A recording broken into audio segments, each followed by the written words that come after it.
Hi, I'm Tim Rubble, and welcome to another episode of Adventure Athlete. Today, I'm going to talk about the KTM 890 Rally, my first 5-mile ride, and what I thought, and then talk about some of the mods that going to do to this bike. So I have a 1290 KTM, and then I also had a 950 Super Enduro that was kind of a stripped down fast version, as lightweight as I can make it. And that's kind of what the plan is for this bike. Being that it has the cone valve suspension, a taller stance, I'm going to work on taking some weight off this bike, making it run a little cooler, make it a little easier to ride in the tight single track and some of the stuff that I get into. So how this differs from my 1290 is my 1290 I'm using pretty much as a commuting bike and adventure tour / camping bike. Riding it power-wise between the two seems super close on the street just because of the weight. Once again, I only got 5 miles on this, just kind of bedded in the brakes, and don't even know why that even mattered because I have Galfer front disc and a rear disc going on this, as well as the Galfer pads for the kit. I ordered all of this stuff through Rottweiler Performance down in Costa Mesa. Christopher Parker, super impressed with the program there. He helped me out a lot with the 1290 build. Actually, he helped me with my 950 build too, way back in the day. So he's been in the industry for a long time, does a super job, and they run a real professional ship, and probably one of the #1 guys that I refer to as a kind of a knowledge base for these big twins. So while we're talking about Rottweiler Performance, I have his carbon fiber matte airbox coming. It's on its way. I ordered this stuff yesterday, and it's at the house today. Of course, it's not that far, but I got word that I was going to be able to purchase this motorcycle yesterday around 2 o'clock, and I couldn't get to the bank fast enough and get the money down to Poway Power Sports. KTM did a program where you pre-registered to buy one of these. I did that. I was too late. I didn't get one. So I was notified that one came available, and I basically pulled the trigger and jumped on it. Already started playing a little bit with some of the parts on. I got the little reservoir orange cap on it. I don't even remember ordering that, but got that in. I got some of the dongles from Rottweiler Performance. There's 2 different ones that I ordered. This is the fuel injection can kit, so I'll have to read and see what they're doing there. Also got a gas cap that doesn't require a key. This bike does differ a little bit from the 1290 as it has a key up here. One of the things that I thought this motorcycle was going to have is the Scott steering stabilizer. All of the videos that pre-launch showed that, but it actually came with this little thing down here, kind of like almost like a it felt good. I didn't ride it into the dirt, but it felt good on the street. I couldn't tell it was there. But my go-to is always Scott's Performance with the BRP isolated triple clamps or clamps for the handlebars.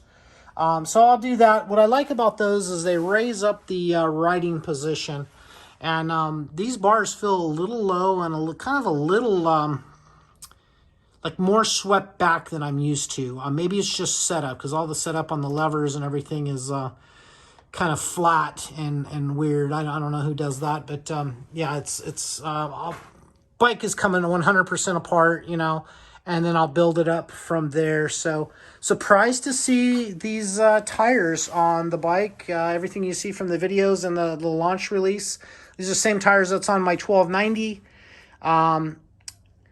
I'll take these off and just have a spare set. For right now, I think I'm going to put my golden 4-ply Fatty 21 up front, and I'll go, I'm not sure if this is tubeless or not. We'll see what's inside there.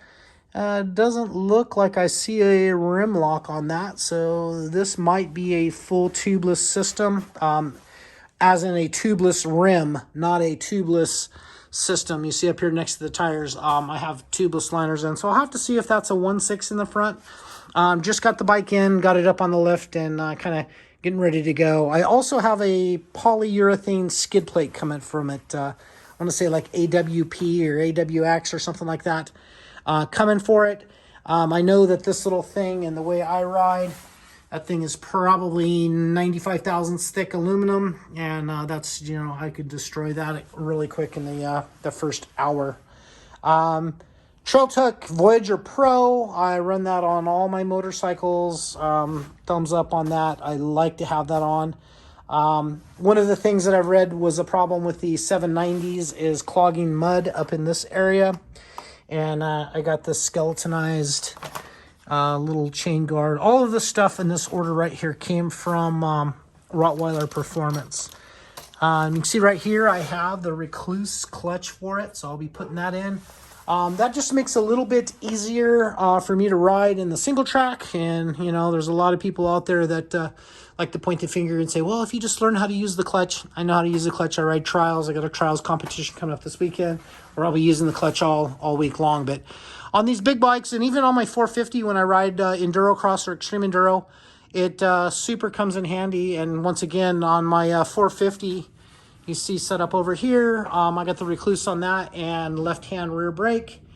And I've raced that and competed in trials on that. So no issues there. And I'm going to put that on just because it makes it easier on your body when you're doing some gnarly stuff. You can see I already have the mirrors down here. This is the discard box, and I'll be taking everything off and putting it in that. So I just have a collection of parts. This bike does come with the Rally foot pegs. It just has this little thing, the rubber grommet basically put on it. One thing on this bike that surprised me, it's got a good feel, it feels okay and everything, is it's a cable clutch. And I just hate that idea, to be honest. I mean, it's a simpler system. Simple may be good, but I mean, when you're dealing with fuel pumps and all kinds of other stuff, this isn't a simple motorcycle. It's basically a computer going down the road. So it is what it is. With the Recluse, I probably won't touch the clutch much. On my initial ride, I did notice that about $4,000 in first gear, just a nice roll on, $4,000. The power starts coming on pretty hard, and the front wheel lofts, not touching the clutch. Then did another roll on in second, and had the same effect. About 4,500 RPM. The front end came up with a beautiful wheelie.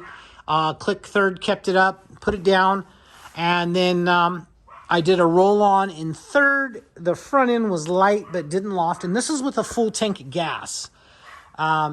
So pretty impressed with the power that this is putting out. Talking of power, the airbox will add some power to that. Getting rid of the canister stuff will actually simplify the system. And down here I have Arrow's catalytic converter replacement. We'll just say that. It's a higher flow efficient, so it'll take a lot of heat out of the bike and probably gain a little bit more power. Once I see what Christopher Parker is doing at Rottweiler Performance, I probably will put the DynoJet with the auto tune. That's what I have on my 950. I don't know if they make an advanced ignition module for this or not. Haven't really done a whole lot of research, being totally honest. I knew I kind of wanted this bike because it's kind of a very rare motorcycle, a unicorn of the KTM world. It's something that fits in to my training base, and I really wanted this bike just because of a little less maintenance on it and a lot more ride time, and have a real nice ride. I always felt with my 450 that I was wearing it out by putting miles on it, especially if they were street miles. I have an XCF with a 6-speed transmission in it for those of you that haven't been following my one bike concept. So once again, KTM fit finish, everything on this bike is absolutely beautiful. Love it.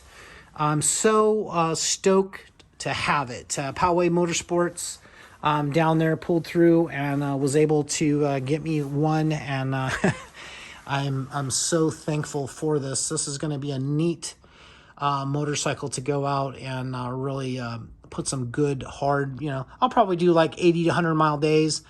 for training sessions and just go out and put some good miles in. It did come with the Akrapovic titanium exhaust. I was happy to see that. The original picture I saw of this bike did not have it on. It had a different pipe on it. And I was like, oh, well, that's going to be a deal breaker. I probably still would have got it, but, you know, this is about a $1,200 to $1,500 slip-on here with all the carbon fiber stuff on it. So happy to see that was included with the motorcycle. A lot of this rack stuff and handles and all that crap is really going to go away. I'm going to work on making this bike more of a long-haul dirt bike, adventure bike. You know, it's I have panners and bags and everything for my 1290. That's what that bike is for. That bike is to go get groceries on while we're out remote, riding 2 up into the national parks. This bike purpose is to make it go fast, stop fast, and as great a suspension as possible. And, you know, this achieves that with this this rear shock. You can see all the high and low speed adjustments on it. That's going to be neat to play with. Sitting on the seat today on my whole 5-mile ride, I felt a little stink bugged compared to what my my 1290 feels like. So we'll see what goes on with that. I haven't set static sag or my sag for this bike, bone stock. But I just want to get this video out and kind of start this KTM 890 rally build series on this bike. This is the part 1, and we'll see how many parts I do. You know, a vehicle's never done, but usually I get to a spot and then I kind of either move to a different project or you know, sell it and start over, but or just enjoy the build. And this bike probably is not going to be for sale for a long time. It's just too cool. I want to leave the rally graphics on it, although I want to get some adventure.athlete graphics on it for when I'm on the trails and on the highway for people to follow my YouTube channel and my Instagram. Well, that's going to be it for my initial break-in. Stay tuned for, you know, tire swaps and just kind of making this bike what it's kind of meant to be. And that's go fast, stop fast, and just be a cool little off-road weapon. If you have any questions or comments, hit me up down below. Let me know what you think. Appreciate each and every one of you guys' views. As you guys know, I'm building this expedition truck, and this is going to be something that I work on after 5 o'clock or on the windy days. It gets dark so early right now that I find I still have a little bit more energy left to do something else instead of sitting down and watching a little TV or doing more research. So if you like this kind of thing, hit like and subscribe. I appreciate each and every one of your subscribers. Appreciate you guys watching.